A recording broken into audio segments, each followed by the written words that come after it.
Assalamualaikum warahmatullahi wabarakatuh.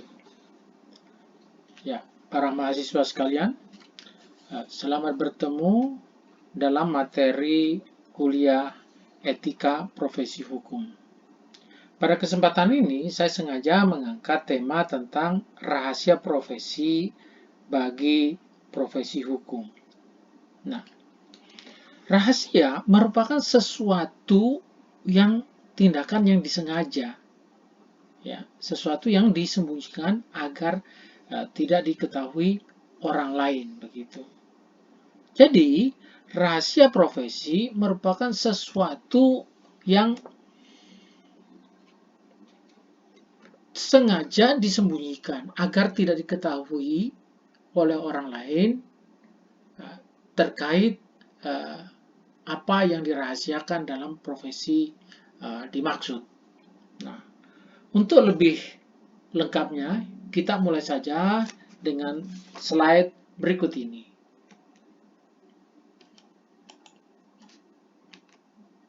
Ya. Jadi, salah satu kewajiban yang harus dilaksanakan dan dipegang teguh para profesional adalah menyimpan atau memegang rahasia jabatan. Jadi, ketika seseorang memegang sebuah jabatan, ya, ada rahasia yang dipegang oleh yang bersangkutan untuk tidak diketahui oleh umum. Jadi, hal yang demikian merupakan pelaksanaan dari confidential profession atau jabatan kepercayaan yang telah diberikan oleh masyarakat. Ya, masyarakat di sini khususnya klien. Ya. Jadi rahasia ini tetap dijaga meskipun hubungan profesional dengan kliennya itu berakhir. Ya. Nah, ya, kalau di luar profesi hukum, misalnya profesi kedokteran, begitu, menyangkut penyakit seseorang. Nah, ada hal-hal yang menurut dokter atau menurut jabatan dokter tersebut tidak untuk dikonsumsi umum, tetapi antara dokter dengan pasiennya. Demikian juga pada pengemban profesi hukum. Hubungan profesi hukum dengan kliennya itu, ya, bersifat confidential, ya, atau kepercayaan terhadap jasa hukum yang diberikan oleh profesi hukum yang bersangkutan, begitu. Jadi ada kesepakatan antara klien dengan profesi hukum, misalnya seorang advokat dengan kliennya, begitu ya. Ya, ada hal-hal, ya, kalau kita berbicara misalnya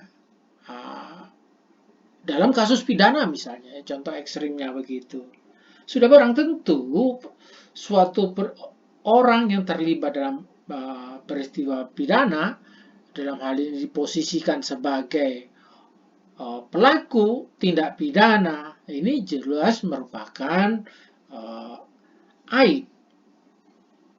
Nah,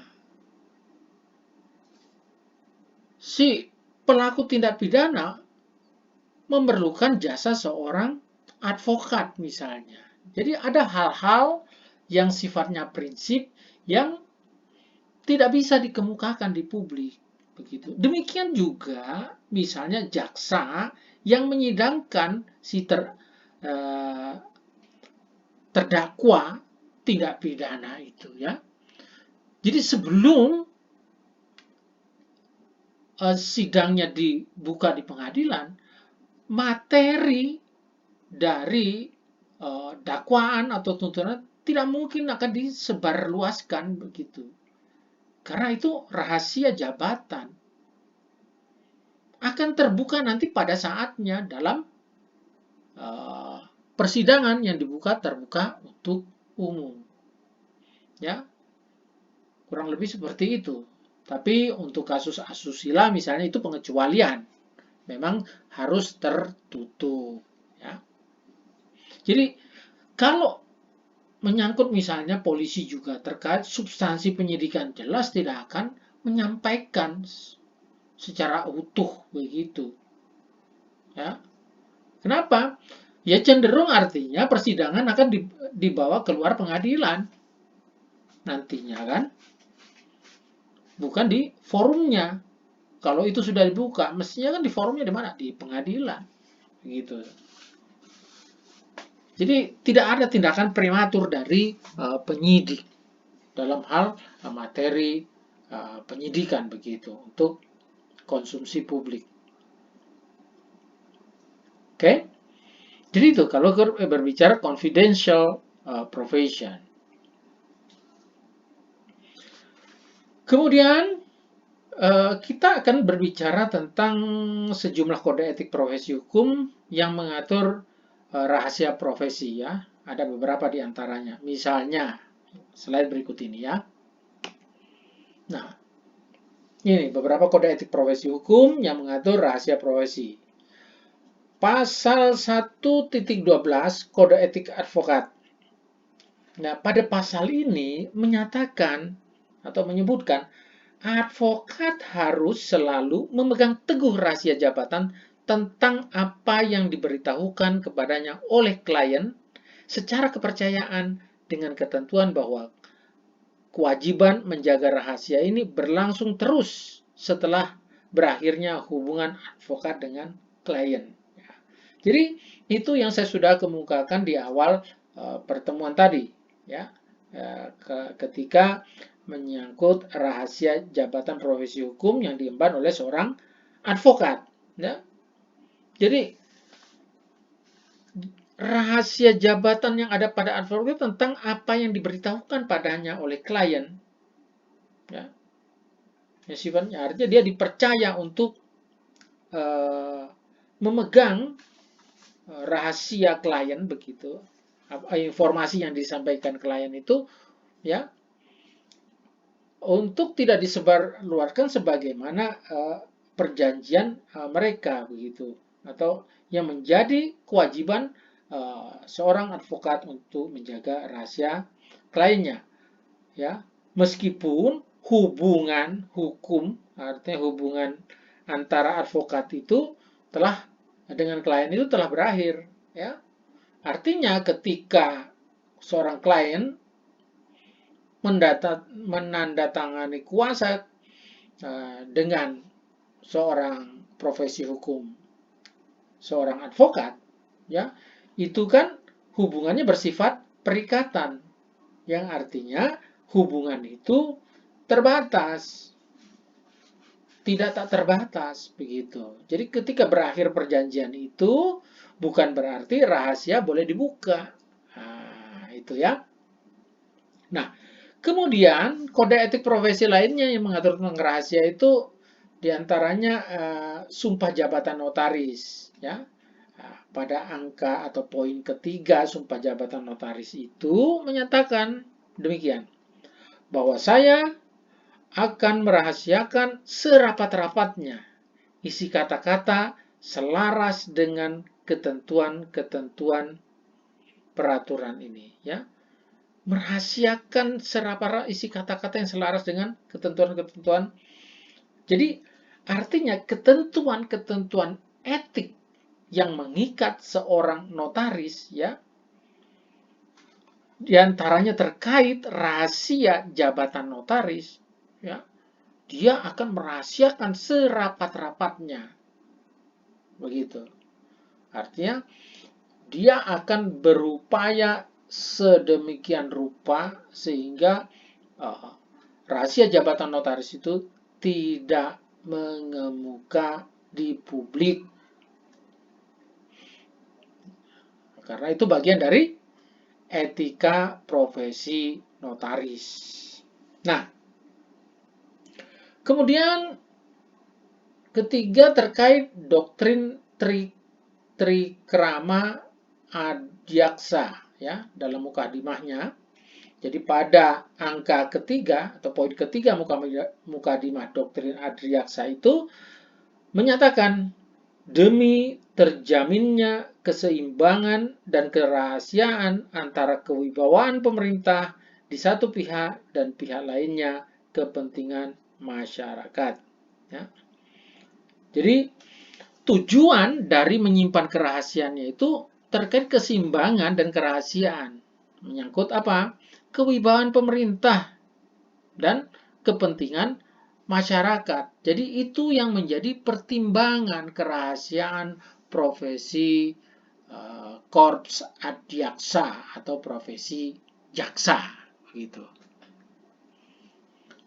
Kemudian selanjutnya kode etik kepolisian ya. Jadi pada bab 111 poin 2 ya, mengenai pedoman pengamalan kode etik kepolisian Republik Indonesia menyatakan bahwa mampu mengendalikan diri dari perbuatan-perbuatan penyalahgunaan wewenang. Nah, mungkin kita kasih contoh tadi ya terkait penyidik itu. Penyidik itu dalam kewenangannya itu dia memiliki kewenangan untuk memegang rahasia, misalnya hasil penyidikan begitu, berita acara pemeriksaan begitu. Ya. Artinya berita acara pemeriksaan ini tidak sembarang orang bisa mengkonsumsi itu. Karena apa? Itu tadi yang katakan dikhawatirkan materi yang seharusnya menjadi materi persidangan ya, di pengadilan menjadi wacana publik, diskusi publik. Sehingga apa? Akan mempengaruhi opini hakim.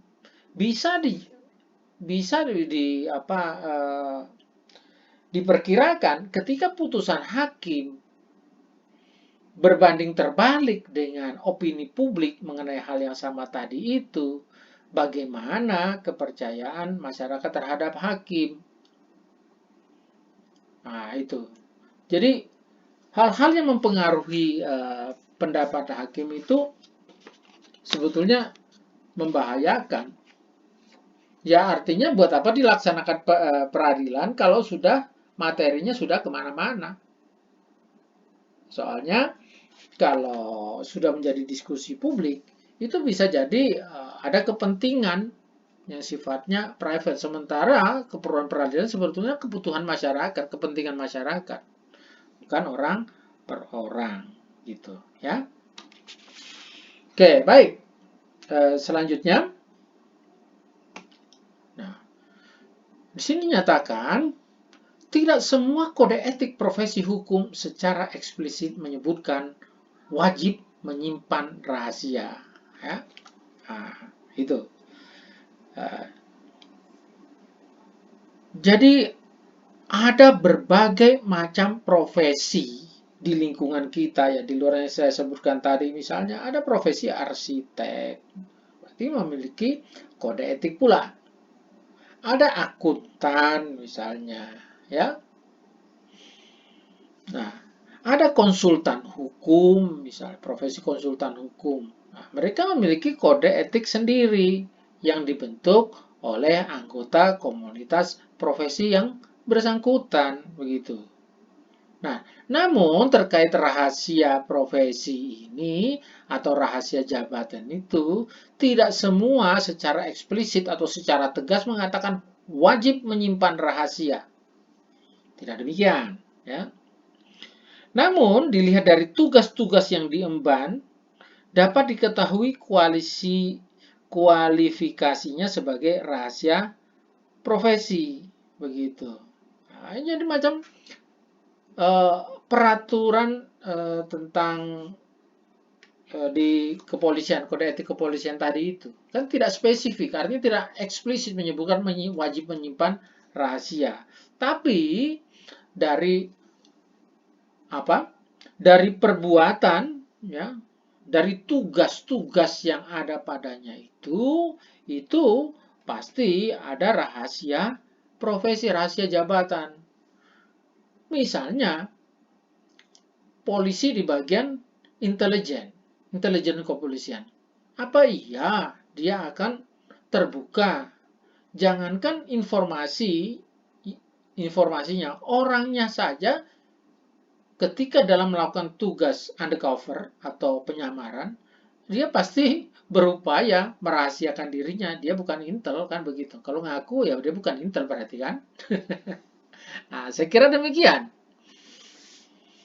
Kemudian, etika mewajibkan kaum profesional hukum untuk menyimpan rahasia. Nah, ini. Jadi etika memberikan kewajiban bagi kaum profesional hukum sebagai aparat ya atau pejabat untuk menyimpan rahasia. Tujuannya apa? Tujuannya agar secara etis pula tidak dibenarkan kaum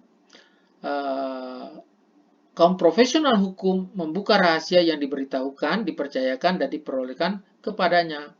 Jadi kewajiban itu kan ya, namanya wajib berarti mutlak untuk menyimpan rahasia. Ya, artinya ketika seorang pengemban profesi membuka rahasia itu sendiri, nah itu bisa jadi akan membahayakan kliennya ketika misalnya menyangkut rahasia yang harus dipegang oleh profesi ini lalu menyangkut keselamatan si klien misalnya. Menyebutkan keberadaannya atau bagaimana begitu ya. Nah, itu bisa jadi berakibat pada kerugian si klien begitu. Jadi mengemban kewajiban itu bersifat mutlak ya. Mengemban kewajiban artinya menyimpan rahasia itu dia bersifat mutlak begitu, absolut ya. Jadi demikian. Oke, selanjutnya ya, Omar Seno Aji atau mantan Ketua Mahkamah Agung yang juga seorang guru besar, ya, guru besar Universitas Indonesia, sudah almarhum beliau ini. Dia pada suatu kesempatan menyoroti rahasia profesi advokat. Ya. Dia mengatakan bahwa rahasia jabatan atau beroepgeheim, ya, rahasia jabatan atau beroepgeheim dari seorang advokat bukanlah sekedar ketentuan etik tersebut, tetapi persoalan beroepgeheim juga merupakan suatu ketentuan hukum yang tidak dapat yang dapat ditegakkan pada pengadilan. Ya. Dari pandangan Profesor Omar Seno Aji, ya, rahasia jabatan atau beroepgeheim itu ya tidak semata-mata kita berbicara tentang Dewan Kehormatan atau Mahkamah Kehormatan, tetapi ada hal-hal yang bisa ditegakkan pada pengadilan, gitu. Nah, ini ya. Hal itu kenapa? Nah, dia menghubungkan dengan soal apa ini? Soal Verschoningsrecht. Nah, Verschoningsrecht dari seorang advokat itu bersumber pada pasal 179 Kitab Undang-Undang Hukum Acara Pidana, ya, dan memberikan kebebasan pemberian kesaksian bagi mereka yang karena jabatannya, harkat, martabat, dan pekerjaannya harus menyimpan rahasia. Nah, jadi ketentuan ketentuan di hukum acara peradilan pidana juga menyentuh terkait rahasia profesi di situ, ya. Artinya kerahasiaan ini diperlukan ya terkait jabatannya, ya, jabatannya, harkat, martabat, pekerjaannya, bahwa dia harus menyimpan rahasia tersebut, begitu. Baik, lanjut ya. Nah, rahasia jabatan yang wajib disimpan oleh notaris, advokat, jaksa, polisi, dan hakim. Jabatan atau jadi kalau menyimak apa yang dinyatakan oleh Umar Seno Aji tadi, ya, dapat dimasukkan dalam kategori rahasia jabatan yang wajib disimpan oleh notaris, advokat, jaksa, polisi, dan hakim merupakan suatu ketentuan hukum yang didasarkan pada etika profesinya. Ya.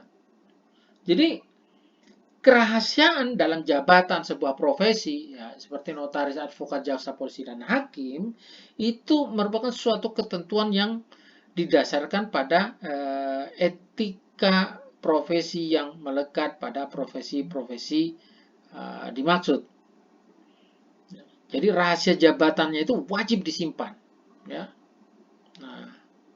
Nah, membocorkan rahasia yang dikaitkan dengan hukum, ya.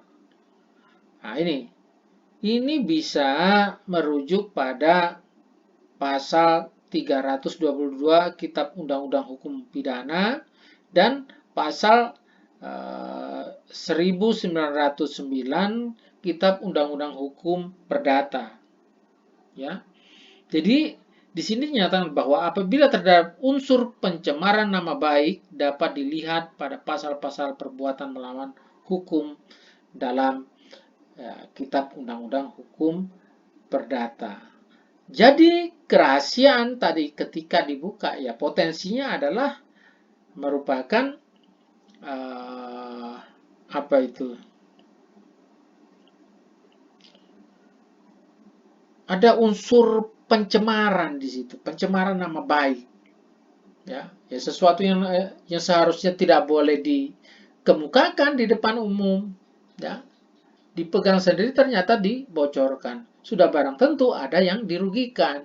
Sesuatu yang rahasia sifatnya itu, satu, mungkin bisa mengancam keselamatan. Kedua, memang itu sesuatu yang sifatnya mencemarkan begitu. Artinya ketika informasi tersebut terbuka luas, maka ada yang mendapat konsekuensinya, mendapat malu begitu, merasa dipermalukan begitu. Nah, sehingga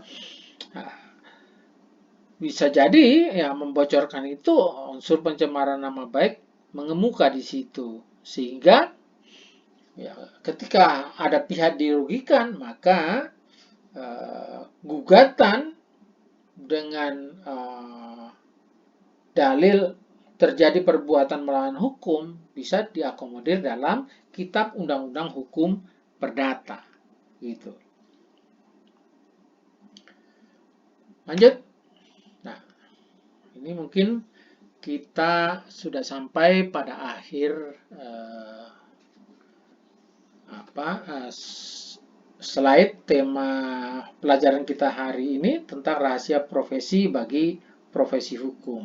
Nah, jabatan atau pekerjaan kaum profesi hukum merupakan suatu pekerjaan yang harus dapat dipertanggungjawabkan secara hukum, moral, maupun etika kepada negara, masyarakat, gitu. Ya, jadi jabatan, ya, atau pekerjaan hukum itu dia terukur. Ketika ada ukurannya, maka suatu tindakan di luar etis, misalnya di luar etika profesi yang bersangkutan, nah, bisa dimintai pertanggungjawaban di situ, ya. Sehingga tindakan-tindakan seseorang atau terukur. Ukurannya apa? Ukurannya adalah etika profesi hukum itu sendiri, begitu ya. Apakah ini tindakan yang dia lakukan profesional atau tidak? Nah, itu bisa didudukan pada kode etik profesi bersangkutan, begitu. Nah, kualitas profesi hukum harus selalu ditingkatkan. Jadi menyangkut jabatan pekerjaan profesi hukum yang harus dapat dipertanggungjawabkan itu maksudnya apa? Agar kualitasnya itu harus selalu ditingkatkan. Nah, peningkatnya seperti apa? Melalui apa? Melalui pendidikan, pengetahuan, pemahaman, dan pendalaman terhadap ilmu pengetahuan maupun kode etik di lingkup profesi yang bersangkutan. Jadi itu. Jadi inilah meskipun singkat ya dan padat, materi ini saya rasa penting untuk dipahami oleh saudara-saudara sekalian yang menekuni etika profesi hukum. Ya. Jadi tema tentang rahasia profesi hukum bagi profesi hukum sangat relevan dengan materi kuliah kode etik profesi hukum. Ya, untuk itu saya cukupkan saja dulu pertemuan kita pada kesempatan ini dengan kata wassalamualaikum warahmatullahi wabarakatuh.